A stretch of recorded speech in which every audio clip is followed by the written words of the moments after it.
what? But Willie gonna dance to everything though. Don't nothing have to be right.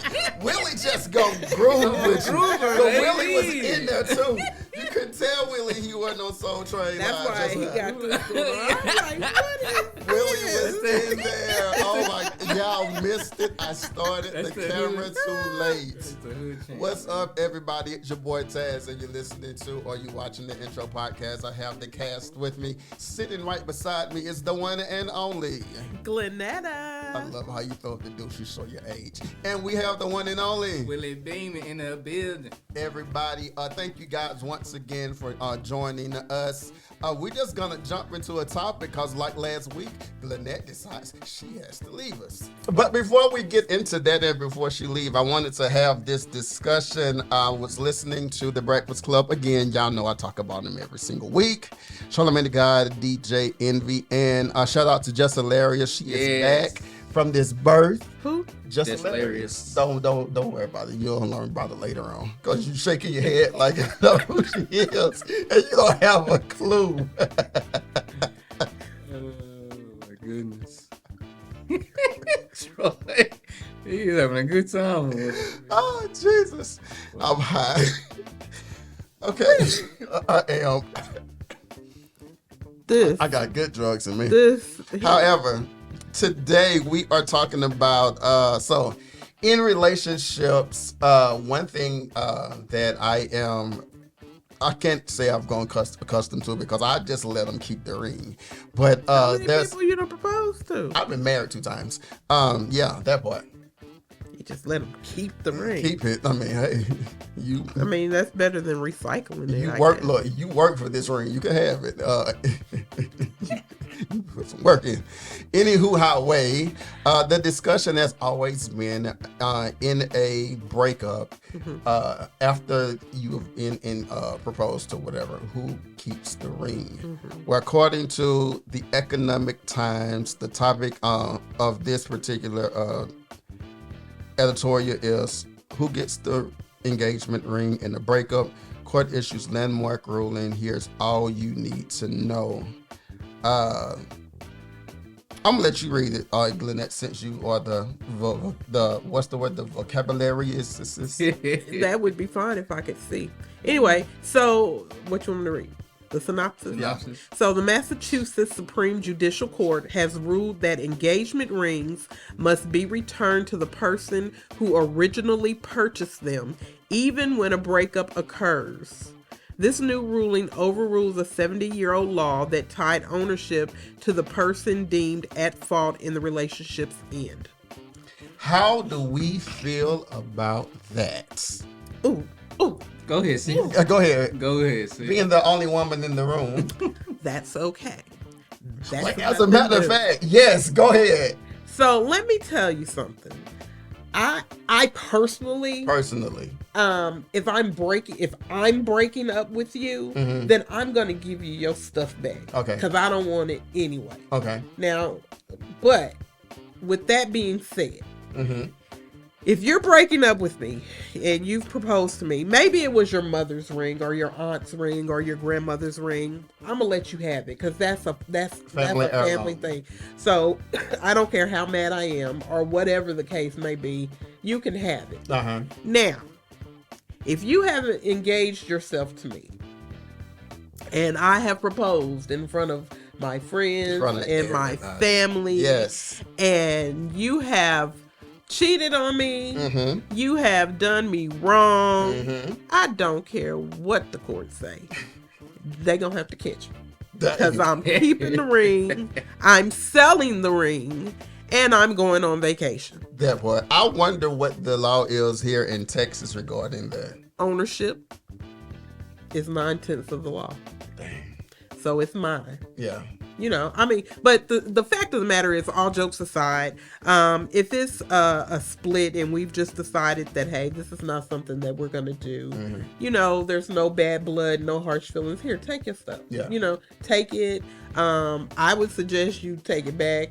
Don't give it to somebody else, you know. Yeah. But I don't want it. You can keep it. But if you done did me dirty, yeah, give me mine. you're not getting that ring back. Jeez. Being the only married man in the building, how you feel about this? Give me my stuff. Give me my stuff, man. Yeah. No, I was reading an article last night, and I can't remember the couple's name, but I guess the guy who was offering the ring, I think it was like $70K, I believe. And I was reading it. I guess he found out that his soon-to-be wife was messing around, saw text messages and stuff like that, so he called everything off. And I guess they're going back and forth in court, and he was like, "No, I want my ring back." Yeah. So. See, but that's where you got to be smart, because just my personal opinion. Let's go.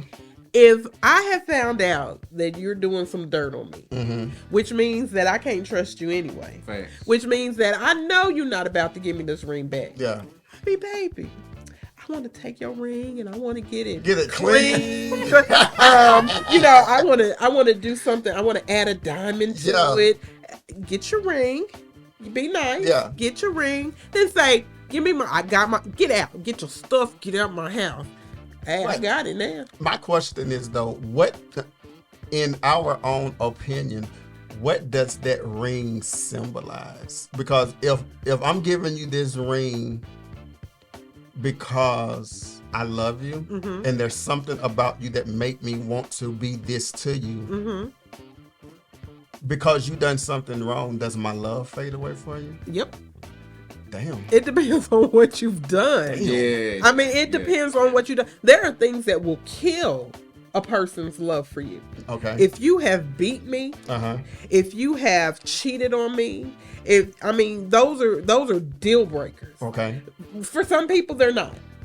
But for me, it's a deal breaker. So, I mean, I don't want anything that's going to remind me of you. Yeah. Now, I'm telling you, if you've done that to me and that ring is worth some money, $70,000, That's what it was. I'm going to sell it and I'm going to go on vacation. Yeah. I mean, you're not getting it back. Because you shouldn't have did. You're right. You should have thought about that. I'm with you on that. But now, if it's just we've decided, hey, this is not going to work for me. I think we should just split and go our separate ways. I'm going to give you your stuff then. Okay. I'm going to give you your ring, your clothes, I'm going to give it back to you because I don't want no bad blood. Maybe one day we can be friends, acquaintances. It just wasn't meant to be. For you. I have a question about that. Willie, whenever you proposed, what about your wife made you want to propose to her? I would say her heart posture. I would definitely say her heart.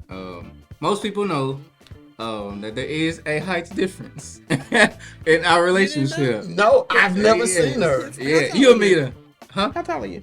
I'm 5'5". And she's 6'1"? 6'3". God damn. Willie like climbing up that tree. Climbing up trees. I love it. You better climb that tree. Climb the tree, my guy. Yes. Okay. Yeah, bro. So it was a heart matter, man. She didn't see me, for who I guess my stature. She wasn't really worried about that. Yeah. She just saw where I was going, and we just grew together, man. Of course, we had stuff we had to learn about each other in that season. That's early anybody. On. Yeah, that's anybody. Yeah. But no, she wasn't really concerned about stature, man. She's like, very sweet. Good dude, man. He Very take care of his sweet. business. Yeah. And it was the same for her. And next, January 14th will be 12 years. Baby, she loved her 25. man. She love her man. She loved her man. Yeah, I bet. I need a bodyguard too, so let me see. She loved. Yeah, speaking on play, man. Whenever she we love go her places, we gonna hire your wife to guard us. Who is the I guess the armor bearer for Dad that goes here? Jane? A police officer. Oh, Stephanie? I love her. She's head of security. I freaking love That's love. my best I friend. freaking Hey, love Stephanie her. McGee. Hey. She's a boss. We've been friends for 25 years. Wow, for real? We've been friends for 4 months. That's my girl. Question before you go though. Are you able to be friends with? All right, let's say you were engaged to someone. The engagement didn't work out. Are we still able to be friends with that person? It depends on why it didn't work out.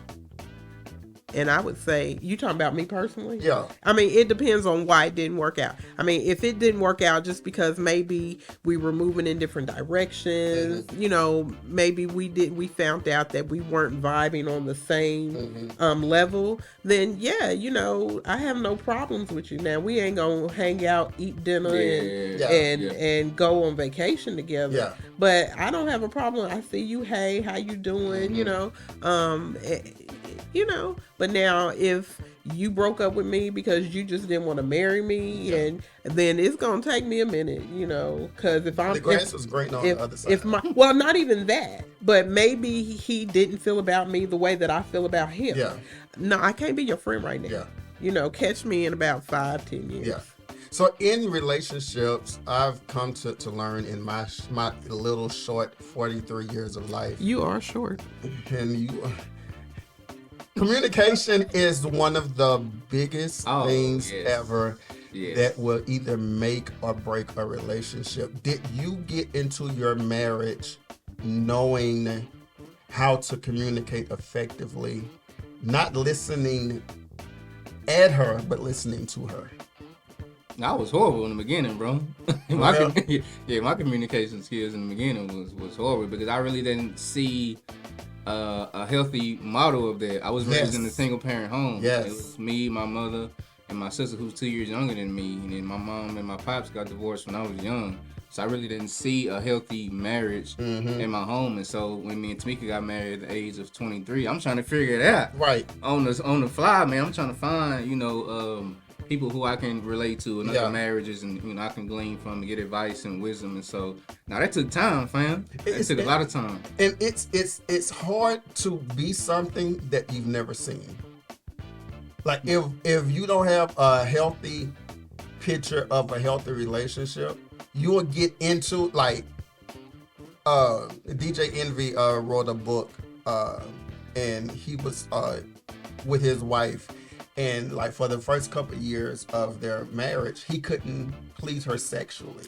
Like she never had an orgasm. I don't see how she stayed. Gia, you're good for staying. Stay on topic. Stay on topic. But what he said was he didn't know what he was doing because what he was doing sexually was stuff that he got off of TV. What he got off of, you know, just watching porn.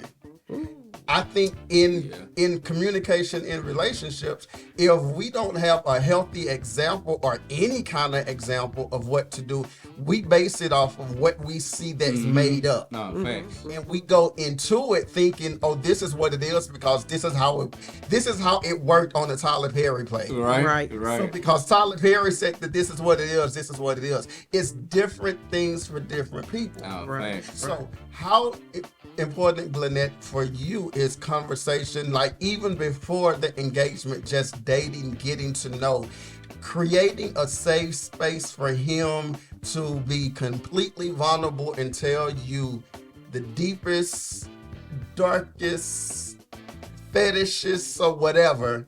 Because a lot of times I come to find out that men want to talk about these things, but again, we've been put in a position to where some things are so taboo. Instead of us talking about it, we'll hide it, and then we'll live out that fantasy with another person. But then whenever the wife or the husband come around and they're like, well, I didn't know, well, you didn't provide that safe space for me to talk to you about it.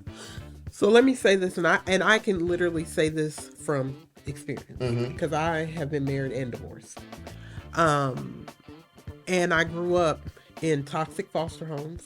I grew up watching toxic relationships.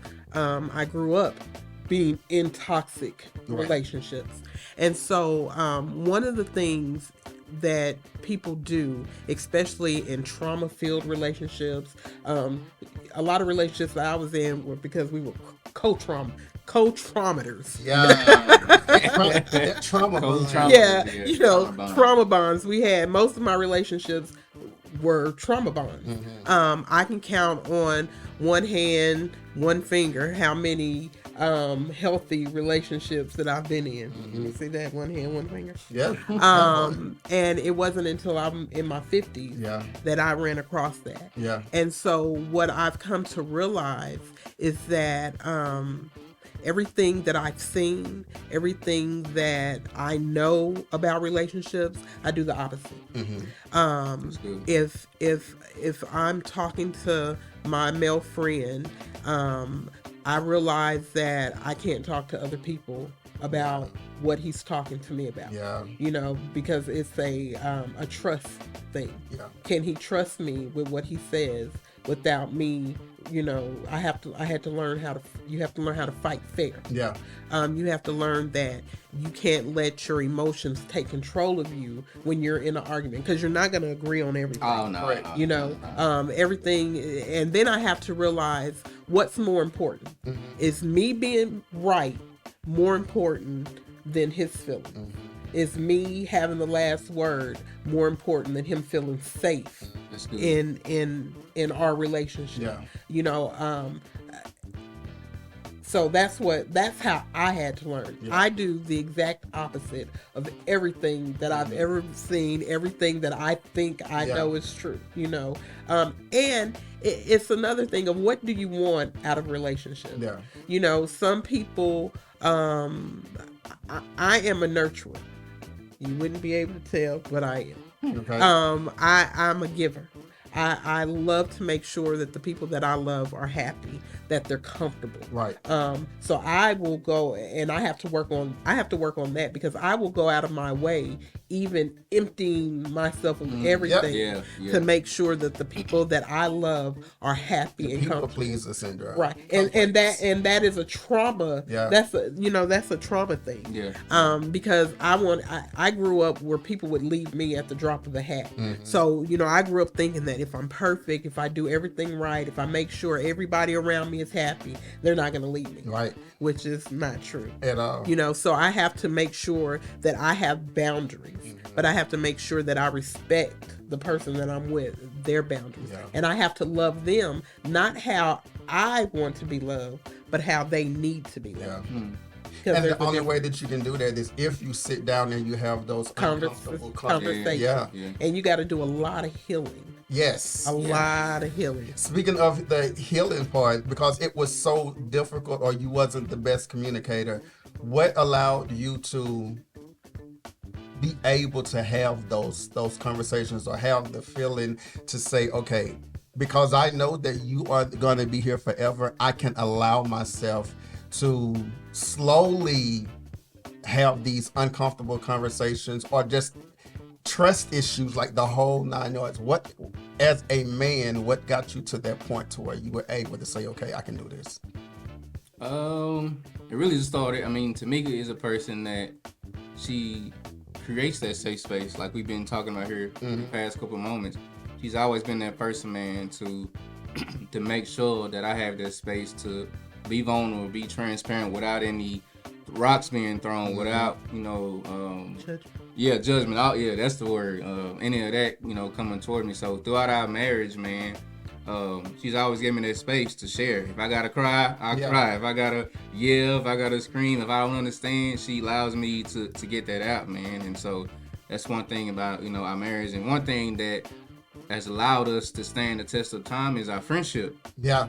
That's one thing that I tell a lot of people, man, who are around my age group, or engaged or in their early years of marriage, is you got to find ways to keep that friendship solid. Yeah. And I think that's what has allowed us to be so strong in the years of marriage and, prior to that. So what's the difference in friendship and relationship or marriage? Glennette? You just asked me that question, right? You know. No, but it's not for me, but for people who are trying to get that understanding, because some people say, I'm marrying my best friend. Here's my personal opinion, because I'm not married yet. Yet. But what I think is that a lot of us, we are not friends first.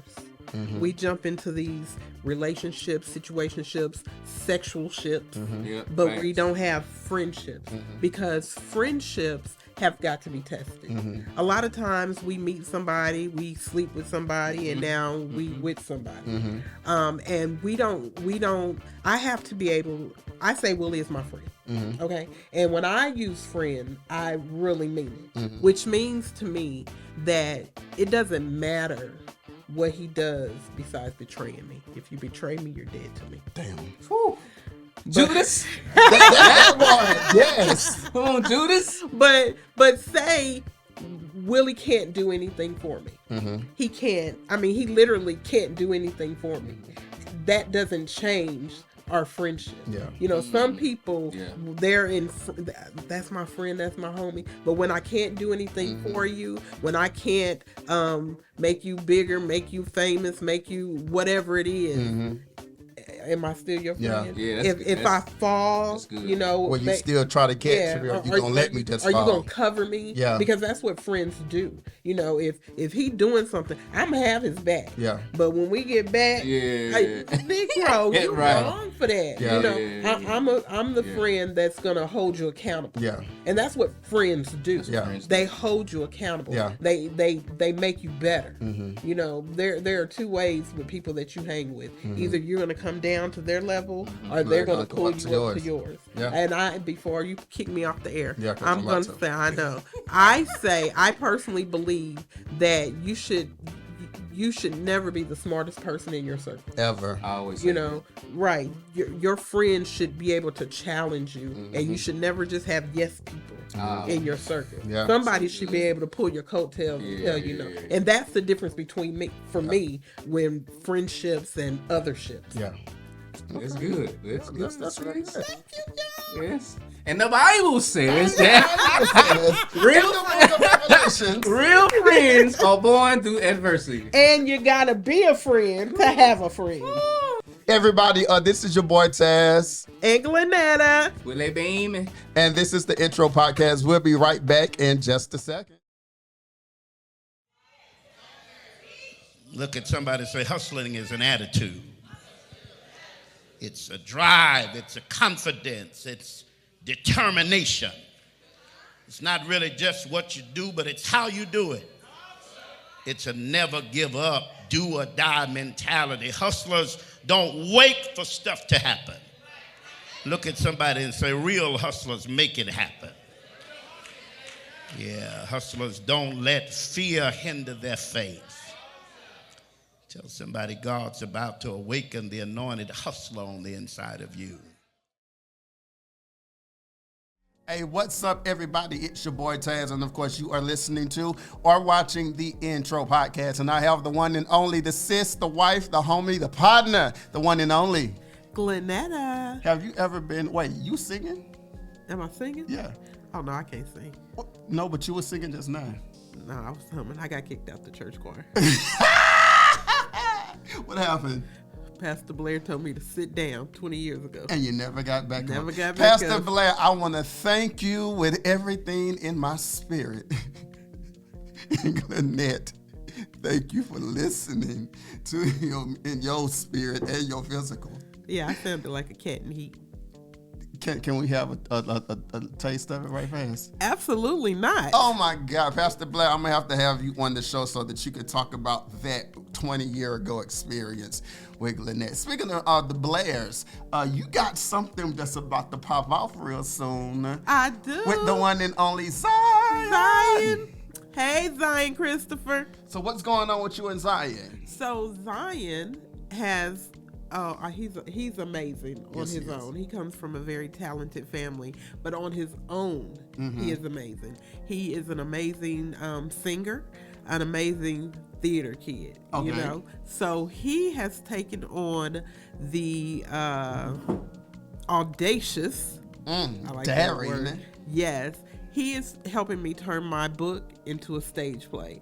So coming 2025, Some Hurts Are Beyond Tears, the stage play.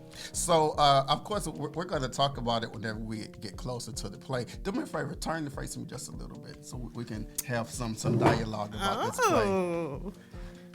How do, right now, because you're not in the hull of doing it, how do you think you're going to feel? Because If I can think back, just whenever you were doing the audiobook, you was getting emotional crying.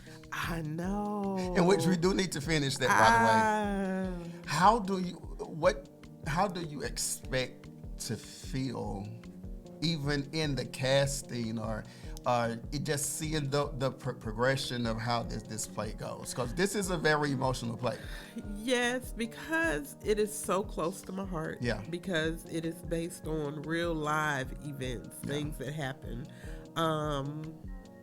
I don't know. I want to say, I can distance myself from it, but to see it is one thing, to read it, but to see it like happening again on a stage. I don't know. I'm not sure yet. Because you're literally putting your real life out for people to see. Right. The good, the bad, the ugly, the pain, and things like that. What made you? What gave you the ambition to want to do this? To the stage play? Yeah. Well, I'm a theater kid myself. Okay. And one of the things that was a coping mechanism to me. I know you love your job and everything, but can you take that off? Oh. Right, and I'm not starting over. We just going. Oh.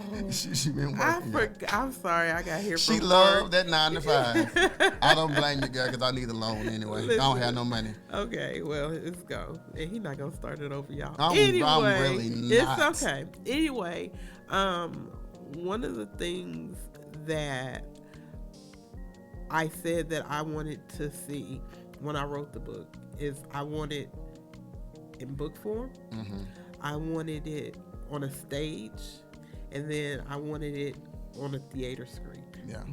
That's my dream. Yeah. And this is how many years ago? How many years ago? Whenever you had the vision to see it on all of this. Probably when I first started wanting to write about it, which has got to be probably 15 years. Oh, wow. It's been about 15 years. Yeah. I wrote the book in 2016. Yeah. So it's been almost 10 years for the book. Wow. And I just think that it's something that people can connect with. Yeah. And see and realize that we go through things. Yeah. But it doesn't define who we are, and that we can take the things that have tried to break us and turn it into something else. Something to make us better. Right. And I just believe that God doesn't allow us to go through so many heartbreaking things just for nothing. Right. So in the perfect world, if you could pick one superstar actress in the entire world, who would play Glennette? Jennifer Hudson. Yeah! Come on. Why Jennifer Hudson? Well, number one, I love her. Okay. Number two, she has that sass attitude, Yeah. And number three, she knows what trauma is. Yeah. She's gone through some major horrific things, and I just think that she would be able to channel that energy into my life. Okay, well, I'm excited to see, and thank you for allowing us to be a part of it in whatever way we are able to.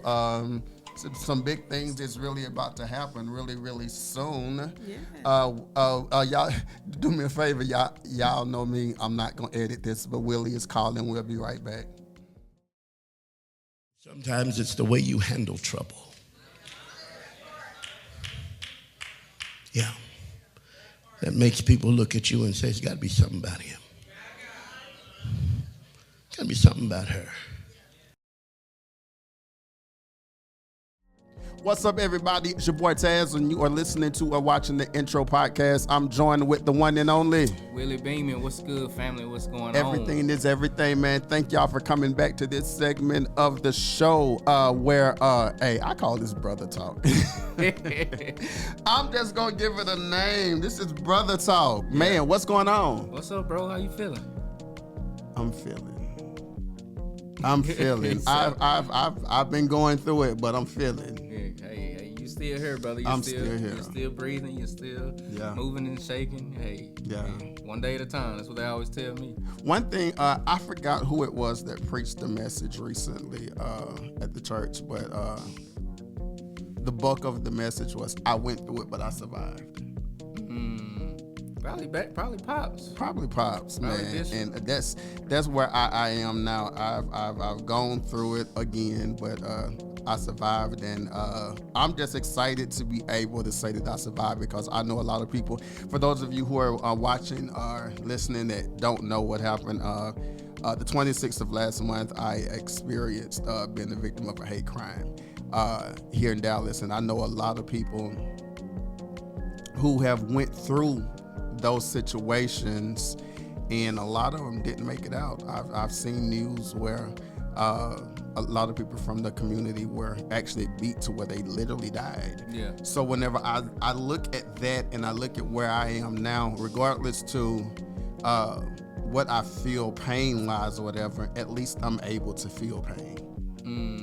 Wow. I was talking to Dad one day after Bible study, and he was explaining to me, he said, as long as you can feel it, you good, because that means you're still alive. Ooh, that's heavy, bro. That simplified everything for me. I was like, I'm good. That's heavy. Like, so, I'm dealing with it, and God is, doing what he's doing in regards to the situation, whether it be to the offenders that done what they did to me, or even just what he's doing in me through it. Because I was a very busybody type person. Like, I moved around a lot. Yeah. And I'm learning that in being that busybody person, although I'm working to accomplish a goal, in being a busybody, you miss the voice of God a lot, because you're so worried about hearing what everything else is saying that is pertaining to your life for now, that you miss what God is trying to tell you while you're going through this, because you're supposed to be on bed rest. Wow. You're supposed to be still. It's like God is saying, I literally set you down for a reason, but instead of you sitting down, you still trying to do you. Wow. So I was like, okay, well, I'm gonna sit mine down somewhere. And through that, he's not only teaching me or talking to me about the spiritual side of things, but he's also showing me things regarding the podcast. He's showing me things regarding my music. He's showing me things regarding the business in general, that where if I didn't sit down and I wasn't still, I'd still be stuck in the funk that I was in October 1st, still trying to learn things. But because I'm in a point to where now I can't do anything, I have no other option but to learn. Wow. So that's good. But yeah, man, how's the family? Everybody's good, man. Everybody is good. Taking it one day at a time, man. Did some stuff for my mother earlier today, trying to get Granny's headstone and stuff like that in place. Make sure all that is done and well. But other than that, man, family's good. We're just making sure that we continue her legacy, man. Yeah. Coming together as a family, spending time with one another, the laughs, the jokes, and just reminiscing on things that she embedded in us, man. And so, trying to keep that house in the legacy, man. Yeah. She's been in the house for Lord knows how long. Yes, sir. Yeah, we good, fam. I know about that legacy house, as I call it, because our legacy house is still standing in Mississippi. Wow. It's a nice house. It's funny because whenever I was younger, say like 5, 6, 7 years old, I grew up practically poor or whatever, but living in Mississippi, we grew up in a house that was made out of tin. We had tin roof. It was a little, it was safe enough. You had your own, your insulation, all of the stuff. Right. But there was literally like this house, the frame was tin. And I look at through, I want to say, even after Hurricane Rita, Katrina, and all these things. Yeah. Any storm before then, I looked at how this tin house still stood. Wow. And then I look at some of these roof and everything, never blown off. Yeah. But then I look at some of these houses and apartments and buildings now, where if that same storm would come now, they wouldn't last. So I often ask my grandmother before she passed, what did y'all put in this little itty bitty old shack of a house that made it stand so long? Wow. And she could never answer that for the likes of me, but our legacy house is still up on the hill, fully furnished. Wow. For every single room is furnished. They finally got a satellite. Thank God, because I got tired of watching Beethoven. I got a question though. So I follow a guy, spiritual leader, business leader, Dr. Darius Daniels, Change Church out in Atlanta and New Jersey. And Okay. he's from, I believe, what is the city called? Michael, Mississippi. Oh Lord. Have you heard of that? I never heard of it, but it sounded small as mine though. Our nearest Walmart so I was born in Macomb, Mississippi, but we lived in Liberty, Mississippi. Okay. Our closest Walmart, the closest Walmart was like 35 minutes My away. goodness. Oh no, but the closest movie theater was 45 minutes away. Ooh. And this is not one of those places where you want to be found out after dark. And you might go because like I remember growing up where like we used to I've literally been through the having dogs chase you type situation. Oh yeah. Like it's that kind of Mississippi. Whew. So imagine when I tell you I don't rush to go back for nothing. The last time I went was for my mother's homegoing ceremony, and that Right. was probably about 5 years ago. Wow. I have no intentions on going back. Oh no. Because all you do there, in order for our age group to have anything for entertainment, we would have to drive an hour to go to New Orleans. Wow. And then after you party in New Orleans, you ain't trying to drive back that same night. You ain't driving back. At all. But it's good for the person that just want to retire and just unplug from reality. That's what I hear a lot. Because again, no cell phones. Your cell phone is not going to work if you don't have satellite. You're going to be watching Able. So it's like unplugging from the world. That is the place to go. But on today's show, man, I cannot wait for our deep dive because we are talking about generational wealth. Man, I thank you for bringing that topic up because it's really big now especially because of the direction that we are going in now with our new president and the things that he's setting in order. Right. I was watching, I'm really, really big on MSNBC, watching and listening to a lot of that stuff. So whenever we come back, we have one topic and then we'll dive directly into that. I am excited to have Willie Beamen on the show today. Let's get it. Man, who are you talking about on your segment today for sports therapy? Sports therapy, man. Y'all be on the lookout. I'm talking about my brother who I've followed so long, man. Steph Curry, man. He's one of the most skilled basketball players, one of the greatest shooters of all time, man. He's just that dude, man, even in his years of playing now, man. I believe he's 35, 36. And kind of want to talk about that story, the dynamic of even one of the other, well, we know, Splash Brothers, Klay Thompson, who got traded to the Dallas Mavericks, man, and all the behind the scenes. And, they just played, each other a couple of days ago. So it's many layers, man, when it comes to the Warriors franchise. But on the flip side of that, y'all see the shirt, Lamar Jackson, Baltimore Ravens. Yeah, that's another story I want to talk about, man, and what he's doing with the Baltimore Ravens and what they have the potential to do. Just Hilarious would love you right now. I know. She from B-More, ain't she? She would love you for that shirt right now. Again, shout out to Jess on your the healthy birth of your baby girl, and for your what's the word?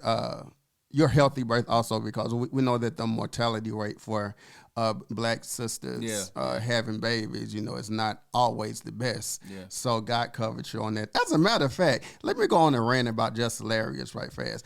God has been bragging on you since they chose you to be this third guest on the Breakfast Club. Yeah.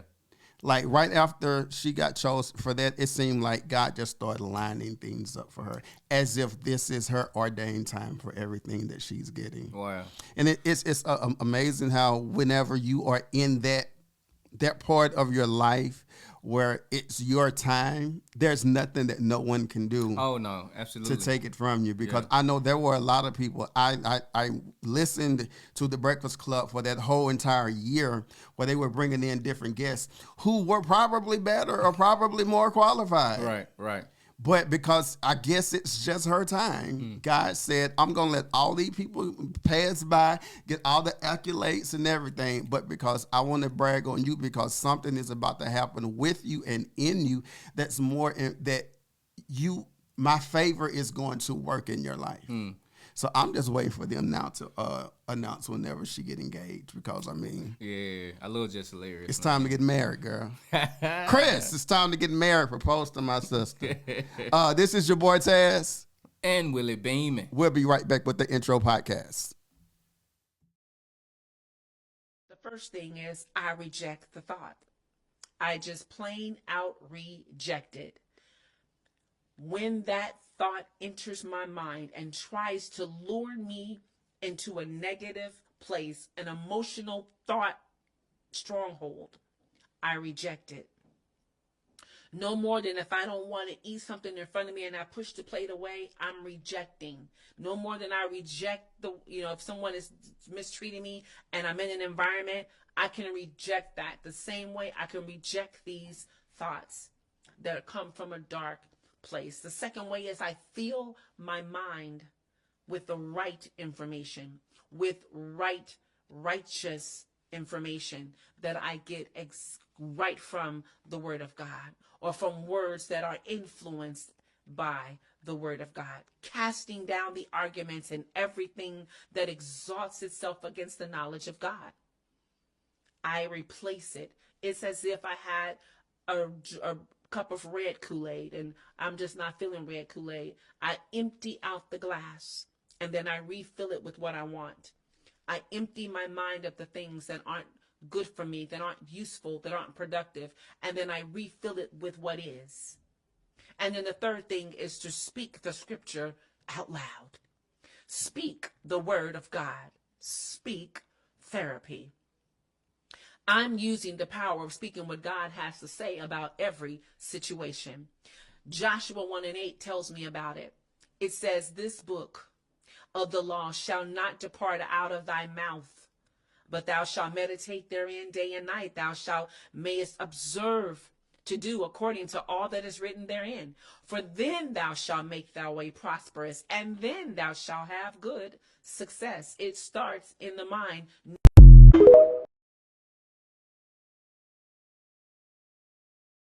What's good, family? This is the one and only Willie Beamen, back in the building once again, man. We are back, y'all, for another fire segment, man. This is Sports Therapy with your host with the most, Willie Beamen, man. I got some juicy stuff, man. I got some good convo, man, in regards to this sports world for all my sports fans. So, as you guys see, I am rocking, a t-shirt jersey, Lamar Jackson, man, a.k.a. Action Jackson, man, the quarterback for the Baltimore Ravens, man. Also was a quarterback for Louisville prior to getting to the league. But just want to kind of, talk about that previous game that they had. I believe it was last Thursday against the Cincinnati Bengals. Let's look into it. It says Lamar Jackson's tightrope scramble ignites Ravens comeback win over Bengals. And in his words, we came through. Yes, your boy came through, man. Lamar Jackson is having a heck of a season right now, man. He's on track to possibly have his third MVP, man. But I'm pretty sure in his mind, he wants that Super Bowl ring. Came up short, we all know, man. We watched the AFC championship last year, man, when they played the Chiefs. Yeah, and they were at home. And their defense was a whole lot better than their defense this year. Like offense is definitely a fire offense, but they've added another weapon. We all know, shout out to Derrick Henry, man, who came from the Tennessee Titans. Now, he's not the Derrick Henry of old, but I feel like my boy still got some juice in the tank, man. Like, watching the Baltimore Ravens, man, these last couple of games and how they're using Derrick Henry, man, and he's definitely been a lot explosive in the second half, third quarter, fourth quarter player. But, man, adding Derrick Henry has definitely, to me, has taken the load off of Lamar Jackson, because we know Lamar Jackson, man, he's a dynamic quarterback. He can throw, he can scramble, man. He has great field vision, man, for his receivers. And so, but let's get into what that game was about. Looking out of structure or even lost in their execution, the Baltimore Ravens offense sputtered for nearly 3 quarters. Basically what that means is for like the first, I guess, 3 quarters of the game, the Ravens wasn't looking too good. And I watched that game last Thursday too. They were down 14-0. Them boys are struggling. I don't know what was going on with them mentally, emotionally. I don't know what was going on with the coaching staff. I don't know what was going on with the defensive coordinator.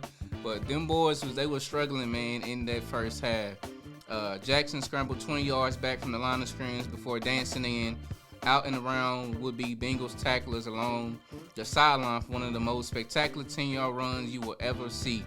On the ensuing play, Derrick Henry scored. The Ravens were on their way to scoring 20 straight points to a key thrilling 35-34 comeback win over the Bengals on Thursday night. This is Lamar Jackson's words. Just trying to make something happen.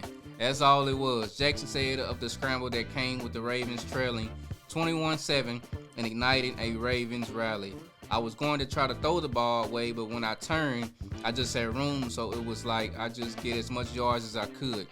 I should have scored. That's what he said at the end, I quote. So keep going. In a game overthrown with highlights and statistical splendor on both sides. Because don't get me wrong, man. You know, Lamar Jackson and the Ravens have been balling, but shout out to Joe Burrow and the Bengals, man. Shout out to Jamar Chase, who's one of the receivers over there, man. Joe Burrow's a dog as well. They always putting up a dog fight. But let's look at some of the stats, man. Jackson completed 35 of 33 passes for 290 yards, 4 touchdowns, no interceptions, and a sterling 141.4 passer rating. He added 32 yards on even 7 carries. It was how he rebounded from the lackluster first half. Remember I mentioned that, with an extraordinary second half that was truly remarkable. So, like I mentioned, man, them boys struggled. They struggled in that first half, man. But somehow, some way, we already know, man, that Lamar Jackson, a.k.a. Action Jackson, always finds a way to get the job done, man. Now, here's something I want to kind of hit on in sports world. Y'all sports heads, man, y'all let me know what y'all take.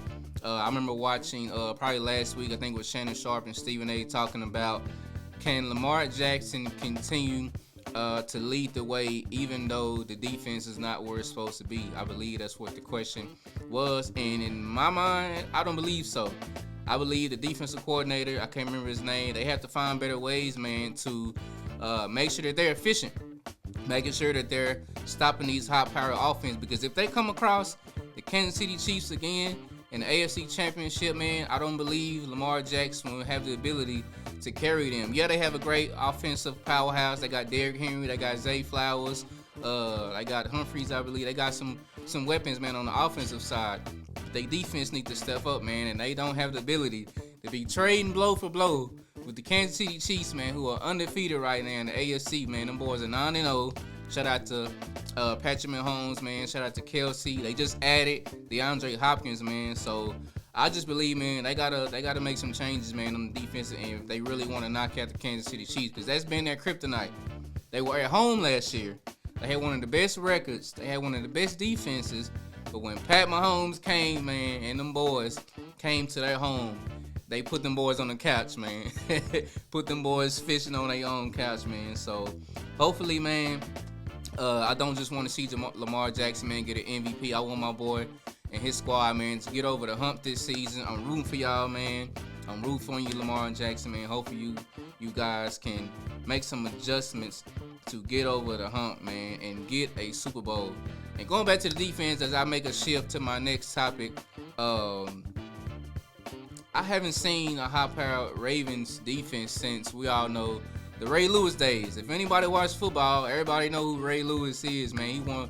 He's probably one of the most powerful, dynamic linebackers of all time, man, in NFL history. That boy was a dog. Y'all go watch some of Ray Lewis's highlights, man.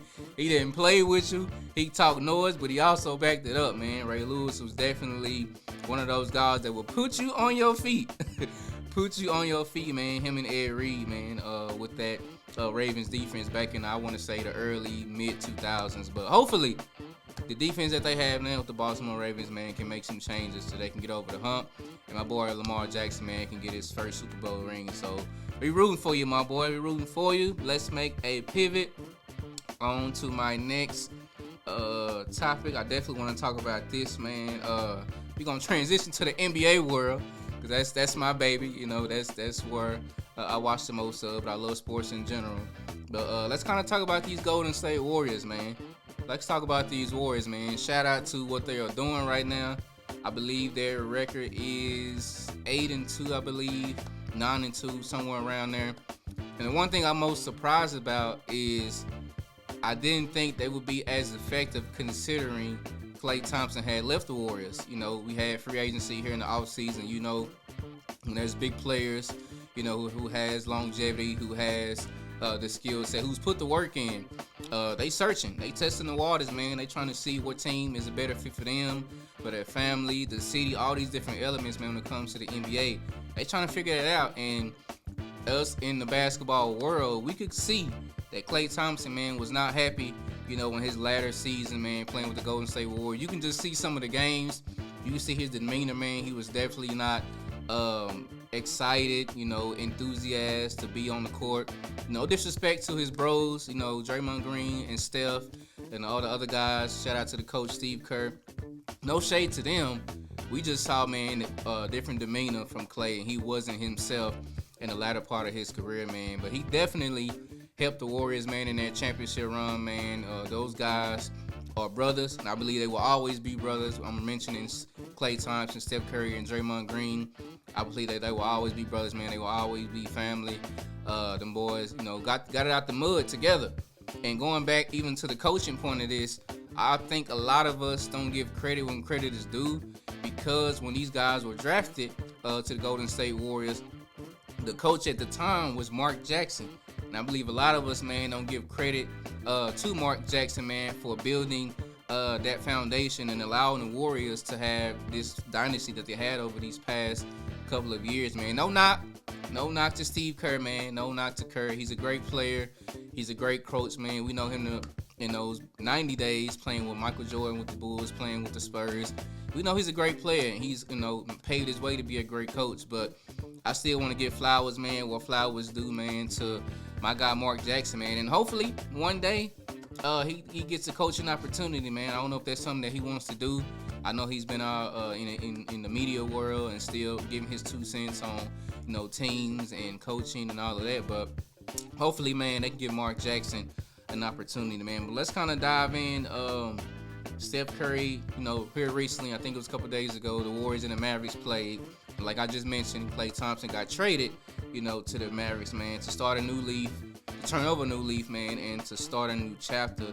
But let's look into this game. Steph Curry scored the final 12 points for the Warriors to will them to a 121-17 victory over Klay Thompson and the Dallas Mavericks at Chase Center on Tuesday. Curry's 28-foot step-back three-pointer with 27.5 seconds left gave the Warriors a 4-point lead, and his game-sealing free throws capped the season-high 37 points outing. In his return to the Bay, Thompson tied a season-high with 22 points and 6 three-pointers. In addition to Thompson's return, Tuesday's game carried extra significance, being the opener for the Emirates NBA Cup. The win put the Warriors atop of the West Group C standings and gives them a point differential of +3. Let's look at some more of this. Let's see. Let's go a little deeper.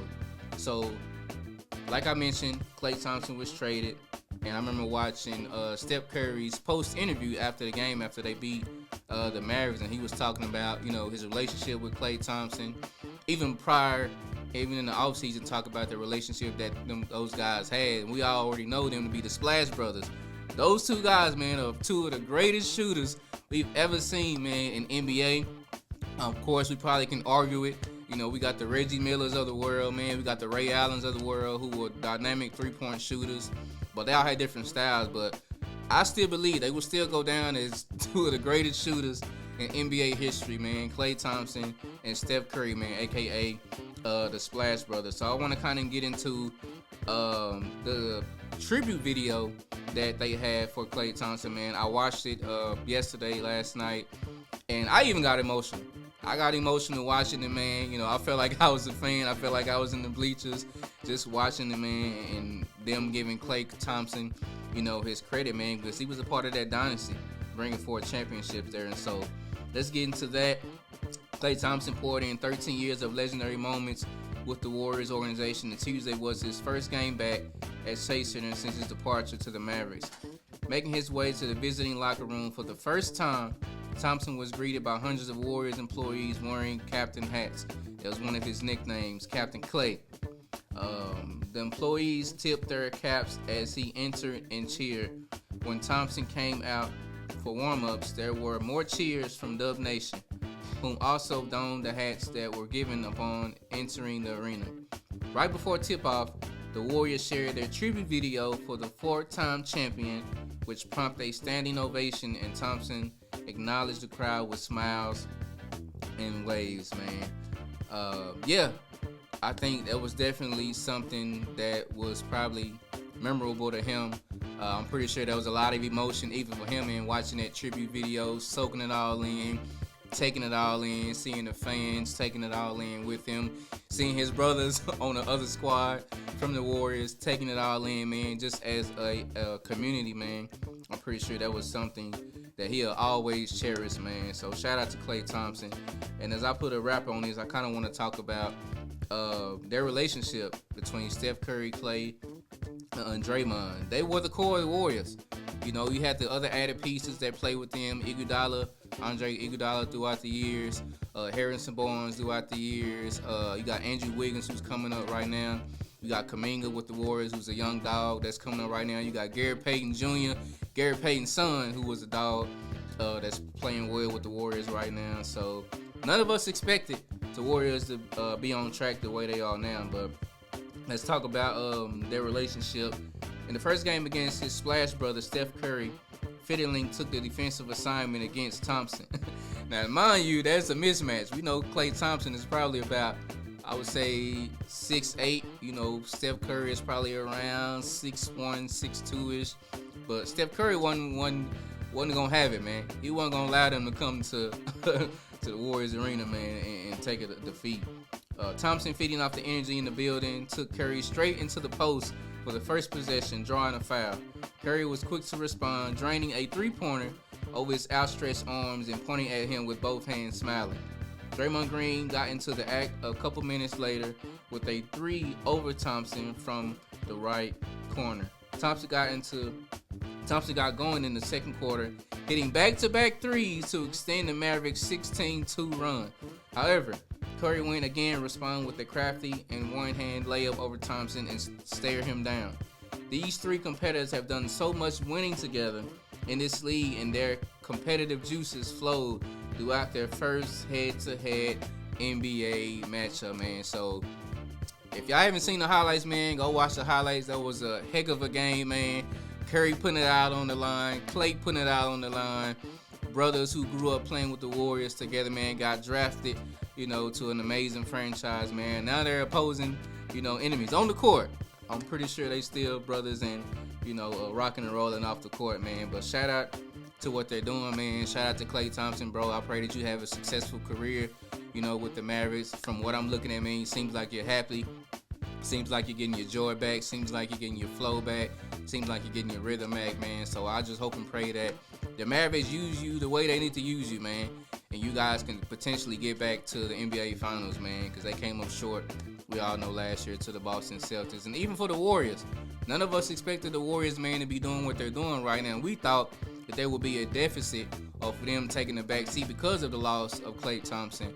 But them boys balling, man. They got a young group of guys over there. They got veteran experience from Steph Curry and Draymond Green, man, who know what to do, who know what it takes to win, who has a winning mentality. And so, yeah, man, that's my TED Talk. This is Sports Therapy with Willie Beamen, man. We are closing it out, and we'll see y'all next time. Peace. Hi, I'm co-pastor Otonya, and here is your prayer nugget for this week.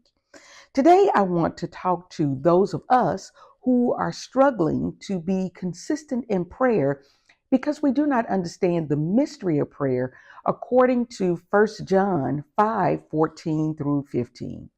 This is how the King James Version says it.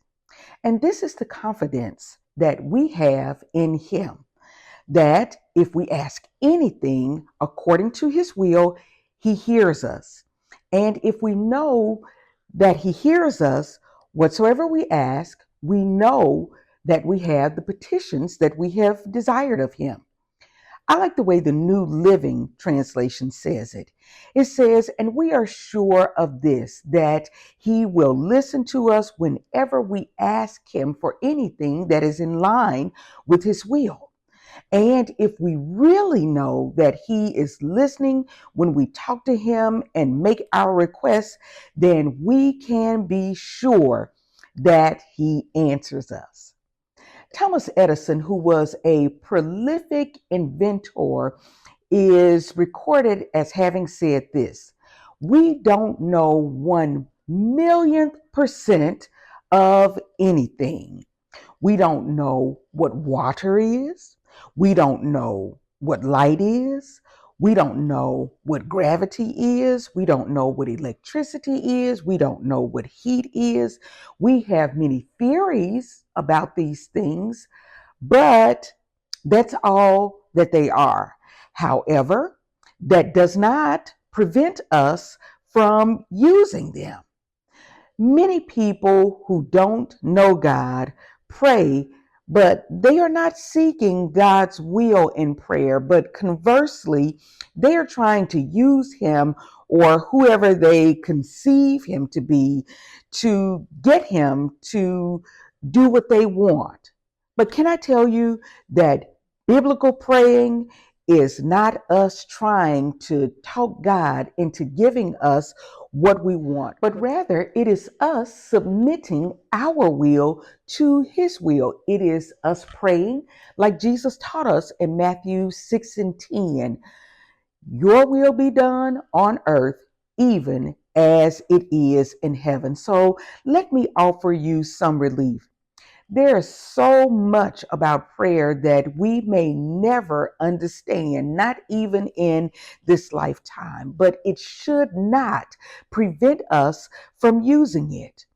We should use it according to the three things that we know according to his word. We know that if we are God's children, we can confidently approach him. And if we ask anything according to his will, he hears us and he will answer our requests. So let us pray constantly and not lose heart. This has been Co-Pastor Otonya with your prayer nugget for this week. I encourage you, put it into practice. What's good, online community? This is the Intro Podcast with your host with the most, Willie Beamen, and It's your boy, Tazz. hey, we are back, man, for another fire segment, man. Something that we all should be planning, we all should be talking about in our homes, in our communities, on our jobs, with our family, man. Generational wealth, man. Yes. Something that we definitely should be moving towards. So, what's your take on that, man? Let's start it out with this. Today I was driving in, and it's funny because before you suggested this segment, right before I heard this interview, without you even hearing the interview to know that she spoke about this. But let's go to let's get it. Shay interview with Miss Pat. Oh, okay. So if looking back where you are right now, Miss Pat, what would your 10-year-old self? What would you tell yourself? I would tell my 10-year-old self, we made it. We made it. You know, I look over my life and my kids really young and went through a lot. And all I ever wanted to do is just show my kids show my kids a life that I never had. Mm-hmm. And, this year I finished my house off of TikTok. But I'm a DIY person. I'm a DIY person. I need generational wealth. Right. And I did a lot of it myself. Not the work, I just contracted it out. And I had it planned. I just wanted to play that just to, because it definitely sparked something for the conversation today. And then I have another one that I'm going to play that you sent me a little later on in the show. But what does generational wealth mean to you? Generational wealth for me means, first and foremost, I think generational wealth starts in our mind. There's this quote, I think I found it somewhere on social media maybe a couple of years ago, and the quote is, "The mind is like a parachute. If it's closed, it'll kill you, but if it's open, it'll save your life." Wow. And so I think when it comes to generational wealth, when we're talking about it and we're planning for, I think it has to start with the mindset shift first. You know, and a lot of other business leaders that I follow, man, in this financial literacy space, one thing that they always say is wealth starts in the mind and then it ends up in your pocket. And so I think that's where it starts, man. We have to have a mindset shift of not having a poverty mindset, because you got to think about it, man. As far as the black community, the black culture, we get so caught up on materialistic things, fashion, the Gucci, the Prada, the nice whip, the whip with the 24s on it, the bags, whatever it is. We get so caught up in these things because of consumerism. But at the end of the day, man, none of those things will last. Right. Its value will leave, and so we got to get to a point to where we shift first mentally, so that we have the ability to make the right moves, you know, financially, man, so we can set our families up so, you know, they can be, you know, well off after generation and generation. And so first and foremost, I think that's the groundwork. It has to be a mindset shift first. Otherwise, you continue to go through the same cycle forever and not have anything to show for it. Because I know for me, I got really big on generational wealth after my son Matthew came around. Of course, everyone knows that Matthew is, by law, he's my nephew, but I've been father since he was born. Yeah. And I looked at what I wish I knew when I was his age. Man, who you telling, bro? And what I wish my mom could have done for me to set me up to be some kind of better. Right. And I was like, I don't want this kid to ever to have to grow up and have to work 10 times as hard. Yes. And never even make it all the way there. So there was something that I had to do, like you said, in my mind. One of the best things that could have happened to me was to have Matthew move from Mississippi to Dallas, Texas. Because my whole mental shift at that point, because I had to become selfish with my time with everybody else. Wow. Because I had to pour into him, because he had never lived in a big city. So I had to center myself around, okay, instead of me going out, instead of me clubbing, instead of me doing this, instead of me doing that, I had to make this my priority. Yeah. And then I had to look at, okay, if I'm gonna call myself Pops, if you gonna call me your Pops, I need to work on something now to make sure that you don't have to work as hard. Still work to get the understanding of the importance of working, right? But you don't have to work as hard. So like even with this media business that I'm doing, I remember about 6 years ago, I took him to Essence Festival with me. And while we were at Essence Festival, I had never heard him talk like me a day in my life. The morning before Essence Festival, we wake up in the hotel room and he gets on his phone, and I think he was on Facebook or whatever, and he does this video and he's like, "It's your boy Matthew." I'm thinking to myself, nigga, you don't talk like that. But I'm thinking about it. You're only saying what you hear. No, facts. And it caught my attention, and it really made me pay attention to what I say or what I do, because at that point I was like, oh my God, you really do pay attention to me. Yeah. You pay attention to what I say. And then I started to look at the way he walked. Like, I walk on my tiptoes. I started to watch him walk on his tiptoes to where I was like, okay, I have to shift everything about me, because it's really important that he see, number one, a man that don't mind working. Yeah. And then it's important for me to make sure that whenever I'm dead and gone, he's able to live off of something that says, okay, yeah, I work, but my pops left this for me. That's good. Yeah. So that generational wealth thing, it's not even just the financial part of things. Sometimes it's the lessons learned along the way. Facts. I agree with that. Because like right now, honestly, I'm in a situation to where I'm still working to build, to leave. Me too. The financial wealth. Yeah. Oh, but every day I'm on the phone texting. It's time, like I can still share the mental, the growing up as a young man, because a quiet is kept, and hopefully I don't speak out of turn, and y'all don't know my son, so we can do this. My son just told me he's about to propose. Wow. So as a man, and like since he told me that, or since that's been his mindset, every single day I'm getting a text message. Every single day I'm getting FaceTimes, and he don't even like to be on the camera.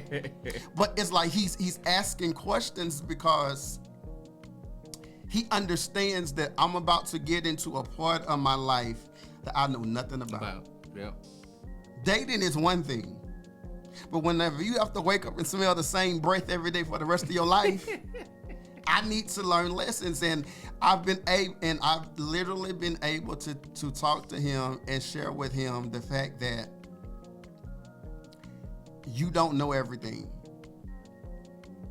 And he said, I know I don't. That's why I'm calling you. Yeah. And again, I had to shift because now, even in my current situation, what I do relationship-wise now, it's in a magnifying glass, because now he's taken everything that he's ever seen me, his brothers, his uncles, his aunties. He's trying to take all of that now, because now I need to learn this for myself. That's good. So having that mental generational wealth, it's like parents have to understand, once you have these children, it's not just about you no more. Yeah.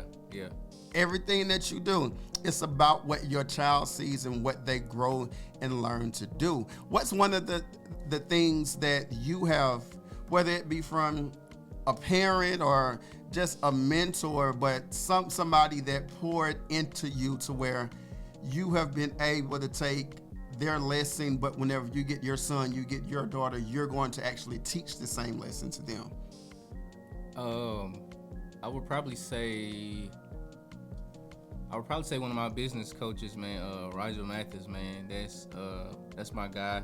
That's the guy that I met via social media, man, just trying to figure out what the Lord, needs me to be, as far as being in business, being in entrepreneurship, learning from other leaders in business. So, and crazy part is, Rigel is probably 3 years younger than me. So he's a young entrepreneur, just got married, I think last year, has, children, all these different things. And so, but he's done the work, man. Yeah. He's done the behind the scenes work. And I think that's a lot of us don't get caught up in, seeing people doing the behind the scenes work. We're seeing the fruit of it, but we're not seeing what they're doing behind the scenes. The late nights, the early mornings, the studying, the learning, all these different elements, man, that makes them a successful leader, man. So Rigel Mathis, man, has definitely been a guy in my ear teaching me financial literacy, man, giving me concepts, giving me wisdom, man, so that I can apply that to my own life and to my marriage, and make sure that, God forbid, if anything would have happened to me, that my wife, would be safe. If she wants to work, hey, that's on her. Yeah. But she has the option, not to. And so, shout out to my coach, man, Rigel Mathis, man, who's definitely been an instrumental piece when it comes to financial literacy. Absolutely. Let's play this clip that you sent me last night. To investing, time is your best friend, not your girlfriend, not your boyfriend. The earlier you start, the more money you will make. The more your money will grow. The more you give compound interest time to stack on each other and just stack. Don't make the decision and be like, you know what, I got time. I'm only 25. I got time. No, darling. While yes, I believe and I pray that God will expand your life, but you do not have time to waste, because your financial future, your older self, is depending on you. If you haven't invested into the stock market, I don't know why. If you have not invested into your 401k, especially with your company match, I do not know why. If you're choosing to buy name brand items, to go on vacations, to buy things that are a depreciating asset over purchasing an asset that can generate you freedom, your priorities are messed up. And I think that's something that a lot of people, even people like celebrities or just people with a lot of money, they are more concerned about leaving cars and houses and stuff that eventually is gonna break. Yeah.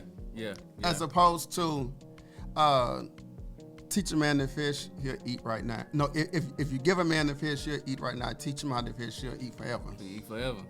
Like we don't. I'm not gonna say we don't, because I definitely I have some good people that's pouring into me now, that has poured into me, but a lot of times people don't tend to think about the future, because all they can see is right now. All they can see is now. I'm young, I'm outside, I'm riding around, and I'm getting it. Yep. But one thing COVID taught me is I don't care how you making it now. God showed us. At the drop of a dime, it could all be gone.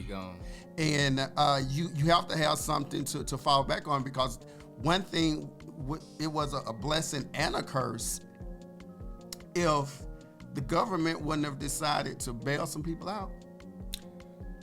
A lot of these businesses would have been gone. Yeah. So it's not, having, and that even goes back to not even just having the financial wealth, but even having the knowledge or the education of what to do after it's all gone.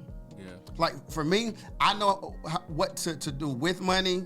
I know how to live without money. Like I was joking with somebody a couple of days ago, and I was like, well, with the price of things, I'm about to just get me a house, and I'm just gonna grow everything in my backyard. And they was like, what you mean? It's like, nigga, I'm from Mississippi. My grandmother had 2 gardens the size of football fields. Everything I ate growing up, we either killed the chicken, we killed the pig, or we grew the fruits and vegetables. Yeah. That's generational wealth that our generation know nothing about. I agree. You tell a 16, 17-year-old to go grow something, they gonna grow some weed. Yeah. That's what they're into. But how important is it for even right now, do you think, with everything that's going on in the government, for with them taking away or attempting to take away basically everything that teaches us? Where are we supposed to get that knowledge from now to teach our kids and our grandkids? Oh man, I would say going back to what I've probably been saying for these last couple of episodes, man, is making sure that you surround yourself, with the right group of people, man. I mean, we just talked about it on our most recent segment, man. If you're the smartest person in the room, you're in the wrong room. Yeah. So you got to surround yourself with people who are more skilled than you, more qualified than you, knows a little bit more of a certain area that you're trying to dive into, so that you can level up. Right. Because if you don't, man, you're going to be out here drowning. You're going to be gone. You're going to be gone, man. And so especially like you mentioned, with this election, man, and Trump being in office and taking away certain things that we should have, I think it's very, very crucial and critical that we take a step back, reflect, and see who's in my corner, who can I learn from, man, in order to level up. And so, at the end of the day, we trust that God's gonna make a way for us. We trust that God is still gonna open doors, even when it seems like a chaotic situation, man. And so, making sure, man, that you're, getting around the right people, whether it's going to business conferences, whether it's workshops, whether it's getting certifications, whatever you can find your hands to do. Like Mama Laura always tells me, do it, man. Yeah. So I think it's now's the time. And I just speaking about Donald Trump, I understand that we look at Donald Trump, or we used to look at Donald Trump whenever he was outside of politics, just running business. We looked at him as the person because he was known for money. Right. Well, but I recently learned that a lot of the money, his start, period, came from generational wealth. Exactly, it did. Because his father gave him an ish load of money. That's what I heard. And you blew it and you went bankrupt all these times. So it's kind of like they understand what generational wealth is Yeah. and what it can do for you. So it's their responsibility. If they don't want to see us get up, we have to do everything that we can to cut. Meaning that if we know that this Fortune 500 black company is doing good and there's a lot of black families, there's a lot of brown families that's going to benefit off of this, Yeah. we need to do whatever we can to stop that, because we want people to be more dependent on us. Like we, and the reason, and so in the suggestion of what to do for generational wealth, I think that there's too much money out here for us to have a podcast and not want to bring somebody else on who's just effective in their field. Facts. So if you know somebody that is just as effective as you are in the same field, work with them. Work with them. I agree. Because you can make so much more money together than you can apart. Yeah, who you telling? That's just like with this podcast. I've been doing this podcast for going on 9-10 years. Yeah, I have an audience, but I know that if I bring the likes of you, if I bring the likes of Lynette, if I bring mom, if I bring dad, I know that their audience becomes my audience. Exactly. So why not work together? Facts. Yep. Instead of being the person that says, oh, because I'm in it and I'm making this much money and I'm satisfied. Sometimes we're satisfied with the little money that we're making or that we're starting to make because we never made money before. That's so good. So I'm scared to bring somebody else in because am I gonna lose now? No, you're not gonna lose. Yeah. But in our mind, that mentality is if I'm making $100 now and I bring in 3 people, I'm only gonna make $25 to $50. No, if you bring in 3 or 4 people, your $100 can double, triple, or whatever. Yes. And then you'll be able to leave, set up money that's gonna make money for the rest of your life long after you gone. I look at Quincy Jones just passed. Yeah. Quincy Jones was worth hella money. Imagine how much money he planned years ago to lead to his kids, to lead to his family. Right. That's generational worth that has been planned. How many of us have wills, living wills?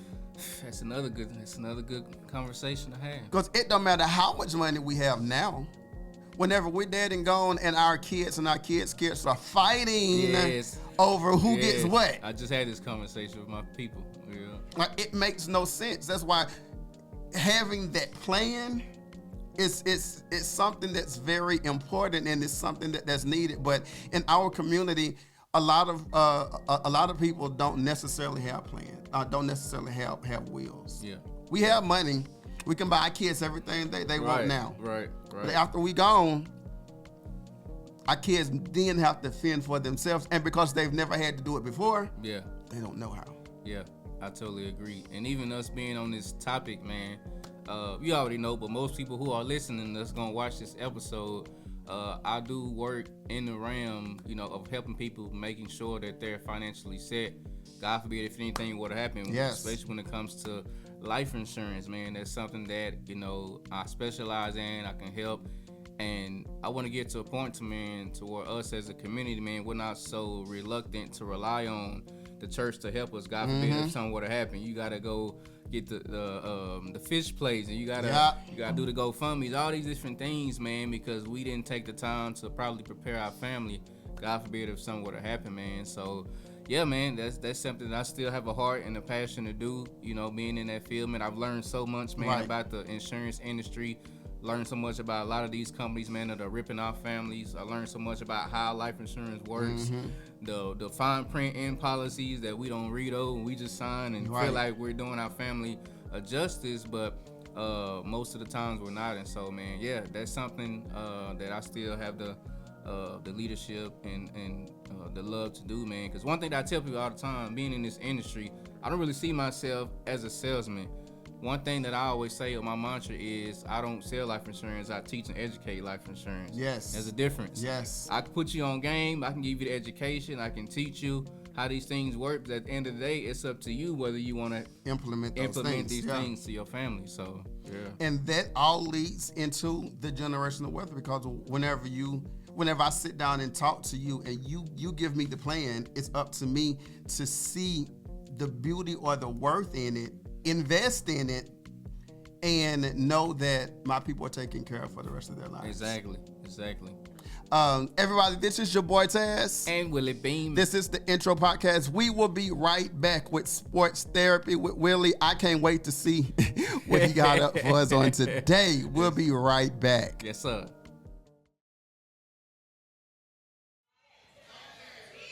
Look at somebody and say, hustling is an attitude.